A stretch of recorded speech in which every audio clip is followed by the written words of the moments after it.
What do I bring as a cosplay? That's a really hard question. Um, I bring. I am a weirdo. I really don't care what I do in cosplay because it's not like the people that see me on events. They won't recognize me in IRL. So like I am just this loose weirdo that just dances in the middle of the dealer room as Harley Quinn because somebody put Ed Sheeran on, and people just walk by and they smile, and they just see this weird ass chick in a cosplay that just dances on Ed Sheeran. I don't know. I think to brighten up people's lives, to make them happy with how I dress or what I cosplay as, to make them smile and be like, "Hey, that's cool." It's like, "Oh, thank you." And for me, it's I don't do it for myself. I do it for my fans and the people that like to see cosplays. I love cosplay. I really love it. I love to do it, but it makes me more happy to see other people happy with what I do. Do you feel that the direction of cosplayers today is more focused on the attention and growing their community as much as possible to the point where they may sometimes lose their identity amongst their fans because they're chasing trends? As you mentioned a little earlier, there is overdone cosplay, and something that I've seen myself. I don't know if you feel the same way, but I feel that there are sometimes cosplayers that will only start doing a cosplay because it is popular, because that is what's showing up on the For You page or the Explore page, or every Twitch streamer is streaming in that cosplay. And then it's kind of like, well, I understand going after the most popular shows, the most popular characters, but if it doesn't really align with the personality of the cosplayer, I, as the fan, could feel a little taken back and maybe feel that they're losing their identity. I don't know if you've ever felt this yourself or if this is something that you've seen personally amongst other cosplayers.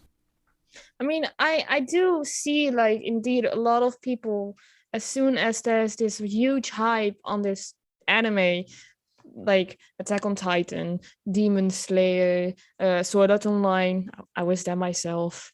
I know it. What else were big animes that was really hyped this year?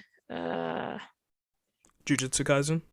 yeah, I mean, I've been there myself too. But yeah, but Jujutsu Kaisen is not that bad as I mean, bad as in a lot of people doing it. Um, Demon Slayer. Let's just keep Demon Slayer as the anime that was way too hyped this year. So a lot of people do then Demon Slayer cosplays, and it's really overhyped. Meaning, if you go to a convention, you see 20, 25, 30, 40 Demon Slayer cosplays, all the same. Like, you don't stand out. If you come in as a Power Ranger, I don't know, you stand more out than the fifth Tanjiro you see walking in the same aisle. And like I get that people do trends and follow the hype train, but they're kind of just chasing cloud at that point if they just only follow the trends. Like, I myself, I hate following trends. I did it with Jujutsu Kaisen this year because I love Jujutsu Kaisen, and I haven't seen that much cosplays of them. So I was like, I mean, Gojo and Sukuna are the most popular characters from the show that have been cosplayed. I think I've only seen them on my For You page, but I did a Jujutsu Kaisen cosplay, and it did not really went off that well. I think it, so it was not really that much of a hype, but by continuing following only trends, in my opinion, you just want to get the cloud of the trend. And like, if that's your brand, if you only follow trend, you do you. I'm not judging, but you know, at some point you'll get sick of seeing the same thing because everybody's doing the trends basically. So if you follow one cosplay and another one, and they both do all the same trends, you say the same cosplays in a row. So yeah, you could say that some people kind of lose themselves to try and follow those trends constantly. Is it so wrong? I don't know. Like, if they want to follow the trend, that's fine, but it's not necessary, in my opinion. You know, you can stand out as a, I don't know, a Teletubby.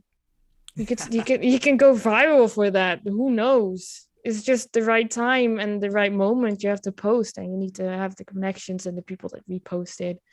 Yeah. You know, I will say though that a big part of that could be effort.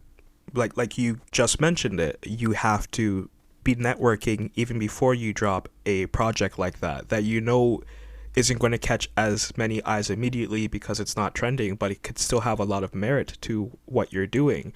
And for a lot of people, whether they lack that, like that social awareness or even that preparedness when it comes to delivering on a project, it can be difficult, and sometimes it can just be out of your scope to build yourself up and build your social media before you start deviating from what the crowd is doing, which is unfortunate because social media should be about individuality. There's nothing wrong with liking the popular animes and doing the popular cosplays, but there is something wrong when you're interested in a show and you're a cosplayer and you've never cosplayed from that show because you're afraid of the numbers.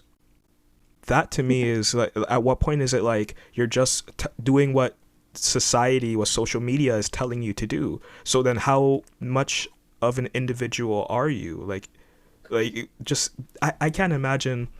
I've been interested in cosplay for so long, ever since like the mid 2000s when my family members put me on, and it wasn't until a little later that I started like really getting into the scene. But during that time you saw a lot of cosplayers that would want to cosplay as like background characters or characters that appeared in one or two episodes, and that's what people were really interested in, is that they vaguely remember this character but now they're seeing it brought to life, done so well. And now it's like, no, you're just going to find a bunch of Tanjiros and Nezuko's, and yeah, like there's nothing wrong with that. There really isn't. I love Demon Slayer. It's one of my favorite mangas. I really enjoyed the anime. It's one of my favorite series, and I love the cosplay because the characters look so great. But it's also something that you don't have to cosplay as Demon Slayer. The same way when Attack on Titan came out and it blew up, not everyone was cosplaying as AOT right away. It took some time for that to build up, but then it also by that point, cosplay trends really did change.